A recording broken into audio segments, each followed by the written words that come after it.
Rempah dilahirkan di Nusantara dengan membawa nilai dan lifestyle untuk peradaban global. Ketua Komite Jalur Rempah, Ananto Kusuma Seta mengatakan, jalur rempah adalah jalur ketersambungan budaya bahari Nusantara dengan dunia.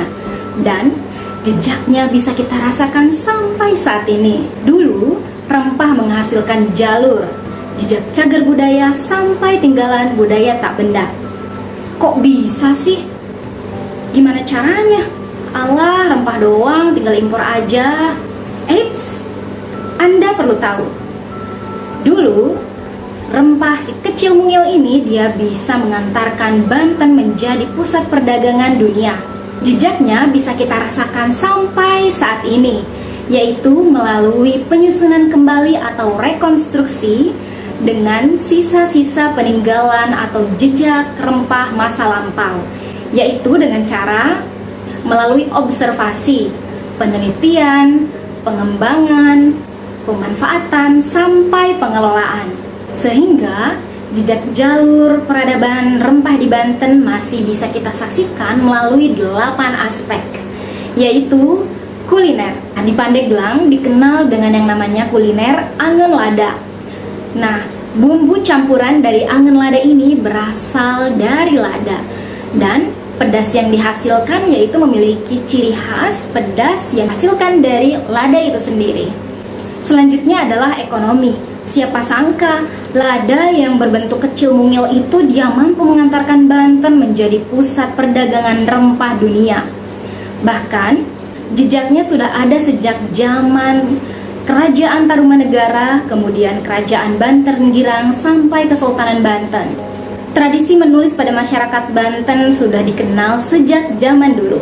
Nah, hal ini tidak terlepas dari adanya jejak jalur rempah yang menghasilkan jalur budaya, aspek agama, adanya hubungan antara Banten dengan India, kemudian Banten dengan Mekah, serta Banten dengan negara-negara lainnya.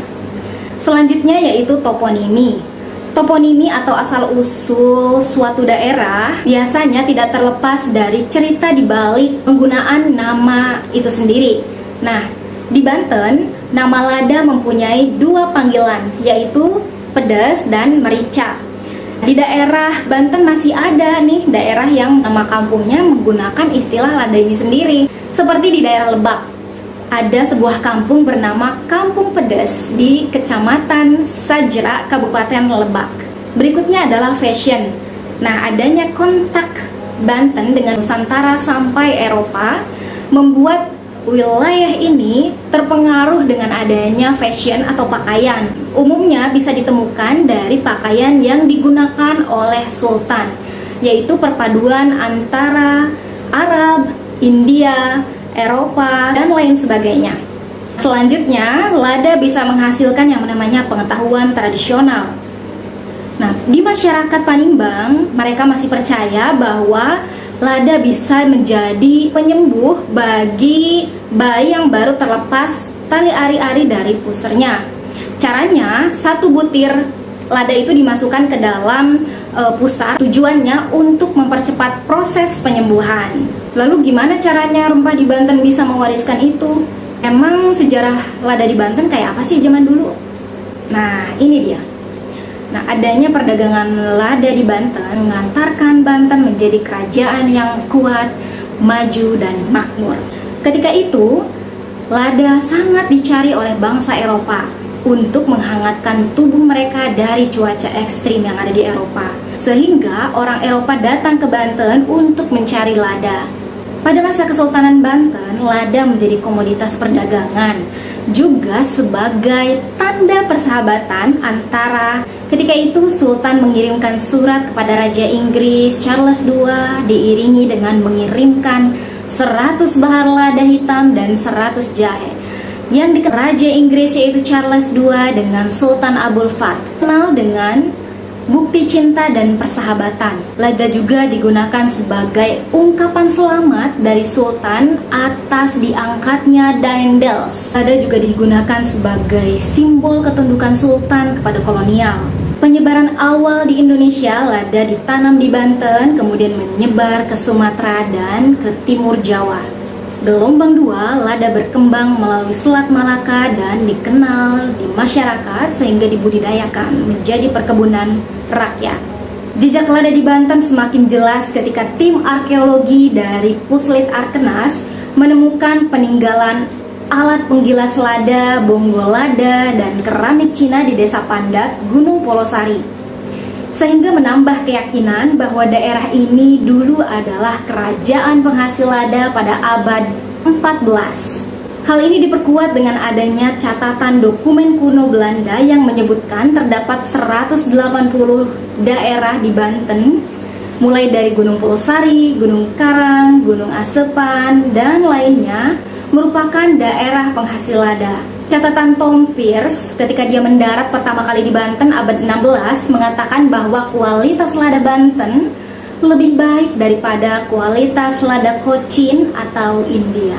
Pada abad 16 sampai 19, Kesultanan Banten dikenal sebagai kota pelabuhan dan perdagangan rempah dunia, sekaligus juga sebagai ibu kota Kesultanan Banten. Sejak Malaka jatuh ke tangan Portugis pada tahun 1511, pusat perdagangan Muslim dari Arab, Persia, Gujarat, India, dan lain sebagainya dialihkan ke Banten, sehingga daerah Banten menjadi daerah yang ramai oleh para pedagang. Karena itulah sehingga Banten bisa mengekspor lada sebanyak 30.000 ton per tahun ke Eropa dan 1.500 ton ke Cina. Namun pada abad 17, perdagangan lada di Banten mengalami penurunan. Hal itu yang pertama dipicu adanya konflik internal dari kesultanan. Kedua, adanya monopoli dagang dari Belanda. Yang ketiga yaitu Banten dilanda kekeringan sehingga iklim tidak stabil. Karena adanya konflik yang terus-menerus, kemudian dikeluarkanlah kebijakan untuk menggantikan tanaman lada dengan beras. Harga jual lada ketika itu turun drastis. Para petani di Banten merasa merugi. Alhasil, lama-kelamaan para pedagang dari berbagai negara itu perlahan mulai meninggalkan Banten. Lambat laun lada pun mengalami penurunan. Bahkan produksi lada di seluruh Indonesia pada tahun 2016 sampai tahun 2020, Banten berada di posisi 13 dengan jumlah yang sangat kecil dibandingkan dengan masa berjayanya ketika dulu. Walaupun perdagangan lada sempat mengalami penurunan drastis, namun jejaknya masih bisa kita rasakan sampai saat ini. Perkebunan lada di Banten masih tersebar di beberapa daerah, yaitu di Gunung Polosari, di Gunung Karang, kemudian di Panimbang, di Serang, di Baros, dan lain sebagainya. Walaupun jumlahnya tidak terlalu banyak pada zaman dulu.